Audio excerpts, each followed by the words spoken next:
ওগো দিদি, ওরে গো তবে ছিল দিদি।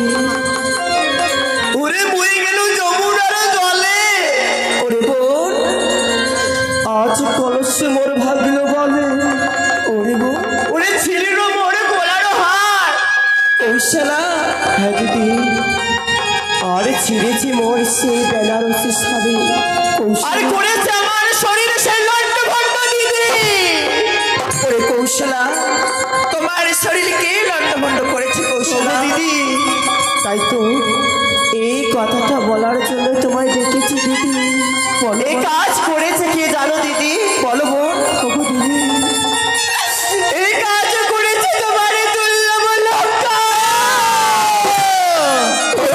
কৌশলা, এ কি বলছো তুমি কৌশলা?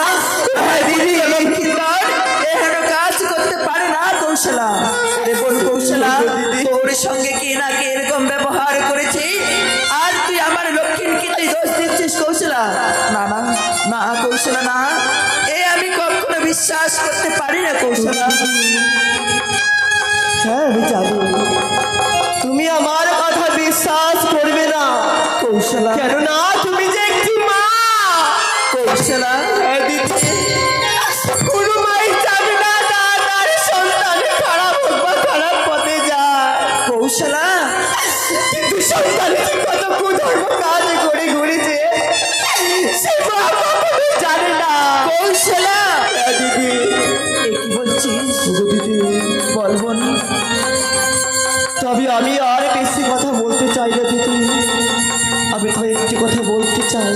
বলবো, এক নারীর ইজ্জতে গেলে 10টা নারীর ইজ্জতে চলে যায় কৌশলা। মাস সম্বন্ধে সব সবার। যখন আমার ইজ্জতে দাগ লেগে গেছে দিদি কৌশলা, আর আমি এই জীবন রাখবো না দিদি। এই কি আমি বলছিস? আর এই জীবন রাখবো না কৌশলা। আমি আর এই জীবন রেখে কি করবো দিদি? ওরে বোন কৌশলা, হ্যাঁ দিদি, আত্মহত্যা করিস না বোন।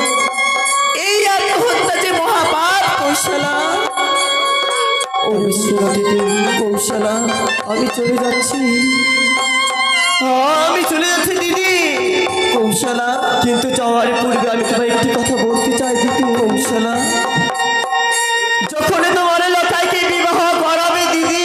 কৌশলা, হ্যাঁ দিদি, যখন তোমার লতাইকে বিবাহ দিবে কৌশলা, তোমার সে লতাইকে বৎসরে করে মৃত্যু হবে দিদি। কৌশলা, ভুলে গেলাম। স্বাভাবিক করে গেলাম দিদি। কৌশলা, এ কি ওরে বউ, আজ তুই আমার কনিষ্ঠ পুত্র লক্ষ্মীন্দরকে একই অভিশাপ করে গেলে বউ। না, না, আজ আমার কনিষ্ঠ পুত্র লক্ষ্মীন্দর তার মামির সঙ্গে কুব্যবহার করেছে। না না, এই কথা তো আমার স্বামীকে গিয়ে জানাতে হবে। আমি আর বিলম্ব করব না। আর বিলম্ব না করে এই কথা আমার স্বামীকে গিয়ে আমি জানাবো। কোথায় গোসা